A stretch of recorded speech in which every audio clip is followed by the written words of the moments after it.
Hi everybody, Dennis here from Denny Bob's RC Construction, and welcome back to the channel. I'm going to go through my little Kenworth dump truck that I've been working on here in the last couple weeks. Do kind of a addition to what I put out the other day for a video, some of the forward progress on it. So here we go. I did go with the Hydraulic Hobbies aluminum wheels, and I polished a setup for the truck. One of the things that I did do was I went in and painted the hubs black, and then I just have the moon cover over top of them. So axle housing drums are normally black, so that way it kind of gives it a little bit of contrast. Unless you really get close, you can't really see it, but I know. I ended up putting a battery box down here kind of as a filler. It fit, so I put it there. I ended up making a small tank here to represent the hydraulic reservoir for the real truck, if it would be in real life. I used a couple of ends of the factory plastic fuel tanks and glued them together and painted it and put some pinstriping around it, kind of looking like bands. So that's another one of the things I've done. Another thing I did do is I got the tarp set up on here now. Then I got the springs up underneath and the arms. It has spring assist that goes this way, and then the motor, which I have mounted over there, is and then I got it wired. I don't have an ESC in it for it yet or anything. I've got the wiring all run down underneath the box and to the back, and then it'll come back up the frame and go to an ESC that I'll probably put in the cab. But yeah, people have asked me, yeah, this is a DPS box. It's a stainless steel box. Another addition I did do was put some mud flaps off the frame towards the front, and I have a bumper and rear mudguard deal coming from RCP yet, so I have to finish the back part of it yet. Another addition is I did put some mudguard fender extenders. I got that from JHR Customs is where that came from. I've had it around here for a long time. He sells it by the foot, and yeah, it was a little bit of waste after it got done, but wasn't enough to do another truck. So I'll pause the video and turn the truck around. Yeah, and I'd done the other side as well. But and these are the wides, Lasso tires. These are the 30mm wide on the front, and then I did the Lasso tires on the back as well. New addition is a stainless steel Lasso tank. That was kind of a flat finish, so I've kind of polished it. So yeah, my polishing job, not the greatest as some people can do, but I spent 2 hours on that tank today, 2 or 2.5 hours trying to get it to look that good. They're kind of a rough finish, and I'm not skilled at polishing stuff. So, but one of the things I did do was I took the King hauler treads off since I used up the ends for the tanks on the other side. I took the treads off, so I get rid of that, and I just glued these on. The stainless is so hard to drill. I really didn't want to ruin some drill bits and screw some stuff up, so I just glued them on. But got rid of that. I classify it as ugly looking European diamond tread. I don't like that on the American trucks. May go back and do a couple of my other trucks since I have a bunch of this stuff extra. But yeah, that's I think it's a 115 millimeter tank, basically the same bolts in the same exact mounting location as the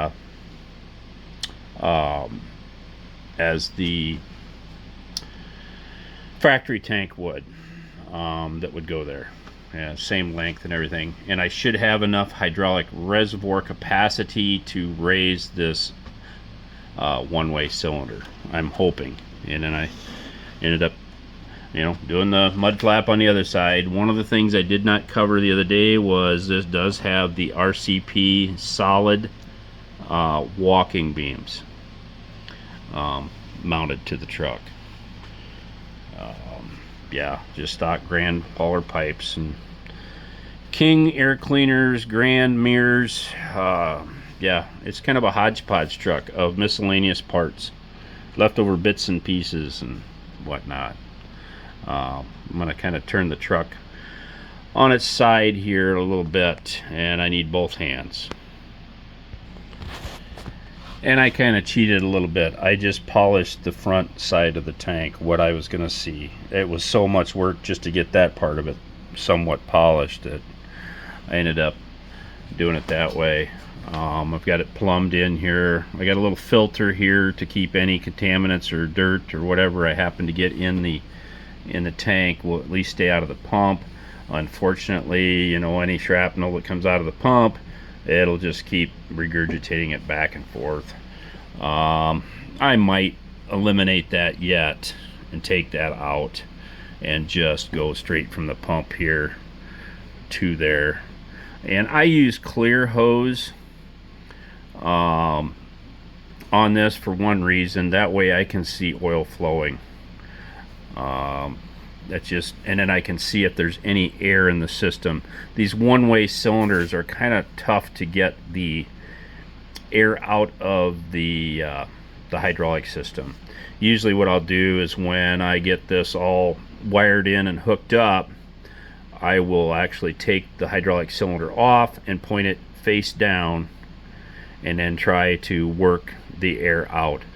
But in the same token, when that happens, a lot of times when the trucks sit for an extended period of time, the next time you want to use the truck, it'll have air in it again, because the oil gravity feeds down and it brings the hydraulic oil back to the reservoir and then creates air in the system again. So it's not like it's I'm not going to do it every time. You know, the one thing with these hydraulic cylinders, one ways I have noticed, if you run them regularly, they are nice and smooth, but when you leave them set for 5-6 months at a time, then you go to reuse them again, then you've got to prime the system and cycle them a few times.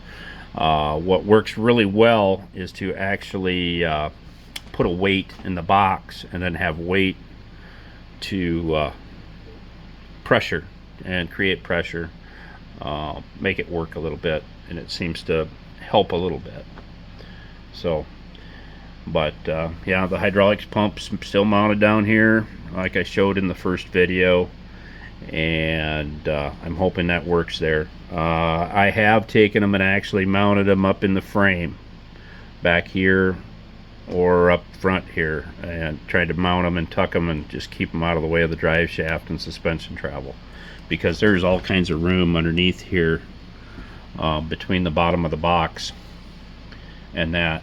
But I figured if I keep the pump down low at the virtually same level as the hydraulic reservoir, less likely to maybe draw air into the system. I don't know, it's just a theory, but we'll see. This is actually the second truck I've actually mounted the pump down low. I did that with my Red Mac Granite Brooder converted one that I did, and it seemed to work fine. Less likely to try and prime, because if you got your pump up here, then you got to prime up to it and down. So this may help in the priming situation. So I did not do a specific in and out on this pump because all I'm going to do is using that ESC is basically it'll run this brushless motor both ways, and it will run it one direction to raise the box and one direction to lower the box. So I've got a bidirectional brushless ESC already here for that, but I haven't gotten around to getting it wired in yet. So pretty much what I'm going to do here, I'm going to bring the truck back up on vertical, and I'll go through a little something else here. Okay, and I can kind of show you how that tarp thing works. It's basically a spring that hooks on a bolt back there. I actually need to go underneath and put some nuts and washers on to make sure those springs don't come off. Those springs have a loop on them, and then there's an arm, and RCP just uses a couple of nuts jammed up against that arm. That's all they have to hold it in place. I guess they're serrated nuts and they're locking, so they lock in there pretty good. Actually seem to work fine. I would prefer something, you know, with a set screw and a flat spot on a shaft versus that, but yeah, if it works, it works. But yeah, the spring loading, the springs bring that bow back, so when you let the motor out, it pulls the bow back, and then then it pulls against the springs to tighten up and roll the tarp back up again. But I'll use just a tiny little ESC to run that. That's just one of the little N20 motors is all that is. When I get around to that, that's the one thing I despise the most, is when I get to this point and then I have to start doing all the wiring. And I really don't want to get too excited about wiring until I get my tail lights and my reverse lights in, and I will do the reverse lights again. I'll hook them up to the motor, and that when you're going in reverse, it will turn the reverse lights on. And it's just going to have a simple on-off switch for the lights on this truck. I won't have no turn signals or anything like that, but someday I'll mess with that. But I can't get myself in the mood.